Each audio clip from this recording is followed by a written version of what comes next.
Okay, so this video is about the Drainless skip in Ori, and probably the best way to explain it is to explain why it's needed. So I'm here in the swamp. This is the area you land after escaping from Ginso, and I've already picked up Stomp.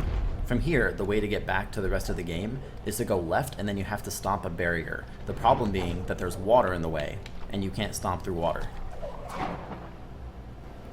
So the intended route here is to swim underwater and then use Charge Flame to break a barricade that will drain the water and allow me to stomp the first barricade. The problem is that because Frog Walk exists, I don't actually have Charge Flame yet. And I'll show you that in just a second.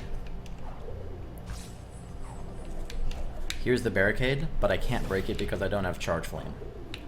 So essentially what I have to do is find a way to stomp that barricade while there's still water. And that's what Drainless is in a nutshell. It's a way to stomp that barricade underwater. There are basically two parts to Drainless. The first part is right over here. The first thing you want to do is climb this wall into the secret area and then stand about on top of this little hill, maybe a little bit to the right to be safe. The next thing you want to do is press right and start holding B to make a save point at the same time. And if you do that correctly, you'll actually make your save point in midair just off the side of the platform. From there, if you exit and reload, you're actually going to spawn underwater on top of the platform. Like so.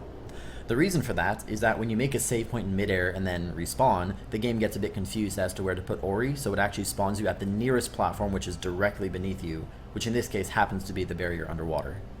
So that in itself actually isn't very useful because I still can't stomp. I'm still underwater.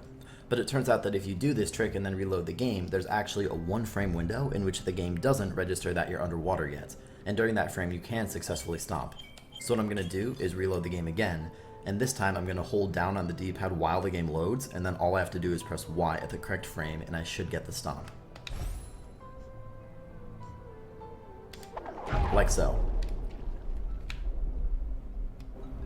Like I said, that trick is frame perfect, so don't be discouraged if it takes you a bunch of tries to get, even in a real run, and especially when you're learning. One more thing I'll say is that a consistent way I found to get that frame is to count exactly 3 seconds from the time you press A to load your file, and it usually works. You can also just button mash Y and hope for the best. So now that I've scared you with this 1-frame trick, it turns out there's a variation on Drainless which makes it quite a bit easier. And the way it works is if you make your save point as usual, but then rather than exit and reload immediately, you jump back up and rekindle on solid ground and then exit and reload, the game's going to let you run underwater for as long as you want without that 1-frame restriction. And from here, all I have to do is press Y and down very quickly and I'll stomp the platform in exactly the same way.